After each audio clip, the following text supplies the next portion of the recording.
A deputada estadual Anne Ortiz foi reeleita para ocupar uma vaga na Assembleia Legislativa. Entre as mulheres, ela foi a mais votada do Parlamento Gaúcho, com 94.900 votos. É com ela que a gente conversa a partir de agora aqui no Conexão RS. Boa noite, bem-vinda, deputada. Boa noite, muito obrigada. Um prazer imenso estar aqui com vocês mais uma vez, né? Perfeito. Deputada, a gente pode começar por essa questão, né, da senhora ter sido a mais votada. A que a senhora atribui essa votação expressiva que a senhora fez, ficando inclusive em terceiro lugar entre os mais votados aqui no Rio Grande do Sul, que conquistaram a vaga na Assembleia? Bom, pois bem, em primeiro lugar eu quero agradecer, né, a todos os eleitores que me deram a oportunidade de voltar para a Assembleia Legislativa e principalmente com essa votação muito expressiva. É diferente a eleição. A eleição desse ano, ela foi uma eleição muito diferente. A gente pode ver pelo resultado, né? Não só na Assembleia Legislativa do Estado, mas como na Câmara Federal. Eu estava concorrendo a uma reeleição. Então, no meu caso, a gente consegue fazer uma avaliação do resultado de um trabalho feito durante esses 4 anos de mandato. Porque eu fiquei em terceiro lugar entre todos da Assembleia, Sim, atrás de 2 deputados do PSL, que, claro... Com a influência do Bolsonaro. Vem embalado por essa questão do Bolsonaro, e eu acho que isso é no Brasil inteiro. Eles fizeram uma bancada enorme, a segunda maior bancada do país, e na Assembleia Legislativa elegeram 4 deputados. Eu que não sou uma novidade, né? Sim. Na política, já fui vereadora em Porto Alegre, cumpri aí o meu primeiro mandato na Assembleia Legislativa e tive o aval do meu primeiro mandato. Eu sempre fui muito coerente nas minhas posições e procurei nunca sair daquilo ou trabalhar de forma contrária àquilo que eu acredito. Sim. O meu posicionamento sempre muito firme, inclusive nas votações polêmicas na Assembleia. Eu acho que a gente tem que votar de acordo com o que a gente acredita, sim, justificando muito bem aquele voto. Um dos projetos que a senhora aprovou foi a extinção da pensão de ex-governadores, que embora não tenha um reflexo tão intenso no orçamento, ele tem um símbolo, uma carga moral. Exato. Hoje, né, não tem. Foi um dos primeiros projetos que eu protocolei, aliás, foi o primeiro projeto que eu protocolei na Assembleia, só que a gente teve que batalhar muito tempo com ele para que ele pudesse tramitar lá dentro da casa e ser aprovado. Como é que funciona? E tu sabe que foi uma surpresa muito grande para mim. Durante a campanha, ouvi pessoas que não sabiam que os governadores se aposentavam depois de sair do mandato. Sim. Né? Então, o governador ficava 4 anos no mandato, saía do mandato recebendo mais de R$30 mil por mês, o resto da vida. E ainda, depois de falecer, esse valor ficava para a viúva, para algum beneficiário legal, companheira, enfim. E aí o meu projeto, eu acho que essa questão que tu coloca é muito bem colocada. Não é só a questão financeira. Eu acho que é o que significa, claro, isso, né? Principalmente dentro de uma sociedade que quer mudança, que quer um outro compromisso dos políticos com a sociedade. É inadmissível não pode alguém... ser profissão, né? Exatamente. É inadmissível alguém ficar 4 anos no mandato e ganhar mais de R$30 mil por mês o resto da vida, sendo que a pessoa tem que trabalhar uma vida inteira para ganhar muito menos do que isso, né? Tem que trabalhar 30 anos para ganhar R$1.000, R$2.000, enfim, um salário mínimo. Então, eu consegui acabar com isso daqui para frente. Os atuais governadores continuam ganhando. Sim. Eu não consigo tirar de quem recebe. Sim. Se eu tivesse proposto uma lei que retirasse de quem recebe, com certeza essa lei seria declarada inconstitucional. Sim. E aí a gente perderia no judiciário e todo o trabalho, todo o esforço teria sido em vão. O governo atual aponta que, para a questão das finanças, a única saída é a adesão ao regime de recuperação fiscal do governo federal. Como é que a senhora vê essa questão? É preciso assinar o papel com o governo federal ou a gente tem outra alternativa? Eu vejo que o plano de recuperação fiscal é importante. Agora, de que forma fazer e construir esse plano de recuperação fiscal? Porque o governo vai mudar. A gente vê aí outro governo, a partir daqui 2 semanas, né, temos eleições, e vai mudar o governo. Eu acho que o próximo governador e o próximo presidente da República tem que sentar e conversar, porque nos moldes que foram feitos antes, com o governo que está aí hoje, que é o do presidente Michel Temer, talvez não seja o mesmo propósito do próximo governo. Sim. Então, os termos que é feito, eu acho que ainda tem que ser debatido. Eu sou a favor, sim, do plano de recuperação fiscal, acho que o Rio Grande do Sul precisa. nós não estamos pagando a dívida com a União por conta de uma liminar há bastante tempo. E mesmo assim, os salários não são pagos em dia. Tem que existir alguma forma de conseguir colocar em ordem a casa. Mas também não adianta só buscar uma forma de colocar o salário em dia através da dívida, né, de não pagamento da dívida com a União. O que o Estado precisa também se focar é em atrair mais investimentos e aumentar a nossa receita. Porque tu conseguir diminuir a despesa e lidar com a despesa, cumprir ela, tudo bem. Só que como é que tu incrementa a receita hoje do Rio Grande do Sul? Sem investimentos, sem fomentar a economia. O Estado passa por uma crise muito grande. Todas as pessoas que poderiam investir ou que querem investir estão segurando por conta, principalmente do nosso cenário nacional. Então, eu acho que passado a eleição e com a possibilidade de um novo governo, que é certa, né? Eu acho que isso muda um pouco. E aí o próximo governador tem que aproveitar essa oportunidade. Eu queria conversar exatamente sobre essa questão quando a senhora aponta o novo governo. A senhora apoia Eduardo Leite? Sim, e apoia Jair Bolsonaro? Assim, o PPS, já desde o primeiro turno, apoia Eduardo Leite. Nós fizemos uma reunião com os nossos líderes do partido, não só a executiva do partido, mas vereadores, prefeitos, lideranças importantes do PPS. E aí foi decidido por unanimidade apoiar Eduardo Leite ainda no primeiro turno. Então, agora, nesse segundo turno, continuamos com Eduardo Leite. Mas no caso de Bolsonaro? No caso do governo federal, o PPS nacional decidiu por apoiar o Geraldo Alckmin, que foi o nosso candidato no primeiro turno.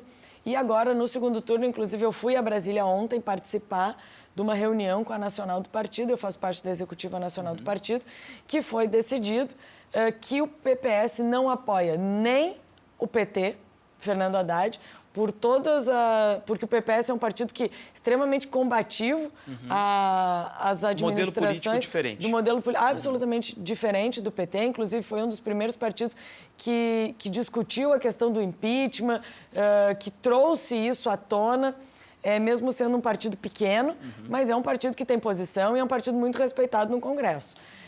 E também não apoia a forma como Jair Bolsonaro faz a sua política e principalmente algumas questões que ele coloca, né, e que diz. Questão de armas, por exemplo, o que os senhores defendem? Eu defendo que as pessoas possam não ter o porte, mas que elas possam ter uma arma em casa, principalmente para se defender. Quem mora no interior do estado, eu tenho casa em Palmares do Sul, muitas vezes vou para lá e a gente tem pouca vizinhança, assim, e acaba se sentindo extremamente desprotegido. Inclusive, já entraram lá na minha casa, não que tu ter uma arma vai enfrentar o bandido. Eu acho que, absolutamente, eu não teria uma arma. Mas eu acho que as pessoas que querem ter, que façam um curso, que passem por um... Não é assim, eu vou abrir uma loja de arma na esquina e vou sair vendendo arma para todo mundo. Acho que tem que ter um curso, uma preparação, enfim. Mas o partido não apoia. Então, a decisão ontem do partido foi não apoiar nenhum nem outro. Cada estado, de acordo, ou cada deputado do partido, cada membro do partido, de acordo com o que entende ou como a forma que faz política, pode decidir o que fazer. Muitos decidiram por não votar em nenhum dos dois e votar branco, né, ou votar nulo. Eu, particularmente, nunca votei branco, nunca votei nulo e nunca me abstive de exercer a minha opinião ou de colocar a minha opinião, independente de qual fosse o resultado, principalmente dentro de projetos polêmicos. E aí volto na questão da Assembleia. Muitas vezes a gente diz, esse projeto que eu vou votar sim, vou votar não. Tem outra pergunta nesse sentido também. E aí não dá para se abster. Eu acho que a gente não pode se abster. Com certeza. Eu fiz quase 100 mil votos e não é a hora da gente pegar e se abster. Então, eu sempre votei contra o PT. Desde sempre, assim, da época e ainda que o PT não tinha passado por todos esses esquemas de corrupção. Eu acho que o Partido dos Trabalhadores não faz uma autocrítica, continua abraçado naqueles líderes acusados de corrupção, condenado por corrupção. Agora, no primeiro turno, que Fernando Haddad passa para o segundo turno, em cima do palanque, tinha um ali que é também condenado por corrupção. Dizer que vai subir a rampa do Planalto com o Lula de braços dados, isso é uma afronta ao nosso judiciário, que ele foi condenado em primeiro grau, em segundo grau, confirmado pelo STF.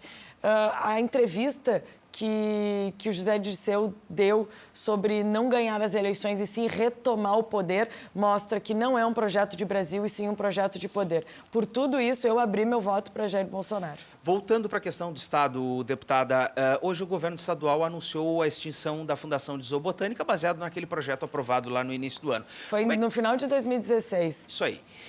Como é que a senhora avalia a questão das fundações e a presença dessas estruturas no governo do Estado? Elas precisam ser extintas, devem ser mantidas? Qual o caminho? Eu votei pelo fim das fundações e das empresas. Inclusive, foi uma votação extremamente estressante. Foi uma das votações mais polêmicas que a gente teve lá na Assembleia Legislativa. Eu acho que as pessoas muitas vezes saíam da questão política para a questão pessoal. E eu ouvi todos os representantes das fundações, das empresas, da Corag, de todos. Eu passei uma semana inteira na Assembleia à disposição de todos e realmente todos me procuraram para poder falar o que faziam, como faziam e o que a gente poderia fazer. E realmente, depois de conversar, eu achei que o melhor seria não, por exemplo, a gente viu ali nas imagens o Jardim Botânico. Muita gente acha que o Jardim Botânico vai fechar, vai acabar, vão construir um condomínio. Isso não é verdade. O Jardim Botânico vai continuar, só que o Jardim Botânico vai estar ligado à secretaria. O zoológico poderia ser muito melhor aproveitado, melhor cuidado, se a gente tivesse também uma parceria público-privada, uma empresa privada. Não significa que a gente vai fechar e vai vender tudo e os animais jogar na rua. Eu acho que é isso, é um pouco da forma como se coloca. O Estado, nesse momento, e aí por que eu tomei a decisão de votar pela extinção das fundações? O Estado, nesse momento, tem que ter prioridade. E tem que escolher quais são as suas prioridades. Vai em qualquer posto de saúde, a saúde está o caos. Eu tenho um problema no quadril, e esses tempos eu tinha que fazer uma viagem muito longa, eu estava em Gravataí, e estava com muita dor no quadril e precisava fazer uma infiltração para poder aguentar a viagem. E aí eu fui no posto lá 24 horas e o atendimento é muito, apesar dos profissionais muito dedicados, falta estrutura, falta rapidez, falta agilidade. Então, eu acho que tu tem que conhecer o serviço público, tanto de saúde, em qualquer posto de saúde, ou então de educação. Olha a nossa educação pública, ela está ficando muito para trás. E aí, quando a gente discute igualdade, e eu bato muito na tecla de igualdade, isso passa pela educação. Sim.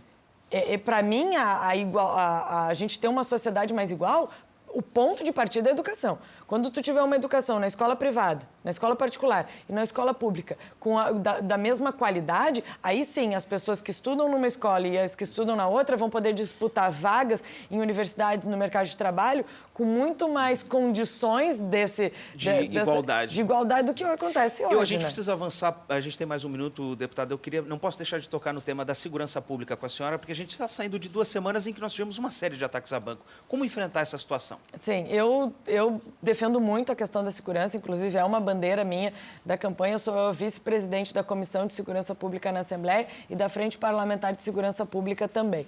Nós fizemos um trabalho para que fossem aprovados projetos que vieram do governo, porque também o deputado tem algumas ações que não é de competência do parlamentar, mas que vieram do governo do Estado para que a gente pudesse melhorar a qualidade da nossa segurança no Estado e principalmente o projeto que prevê que as empresas possam doar até 5% do ICMS devido direto para a segurança pública. E aí o que eu acho excelente nesse projeto não é só a questão, como tem a LIC, como tem que é da cultura, para o esporte, para questões sociais, também para a segurança pública, que é algo que é tão discutido. Não só em Porto Alegre, na capital ou na região metropolitana, mas no interior do estado também a violência. Em Bento Gonçalves foram doadas viaturas, aqui o Instituto Floresta. Em Bento aconteceu aquele crime absurdo de assaltarem o dono do supermercado e dar um tiro nele.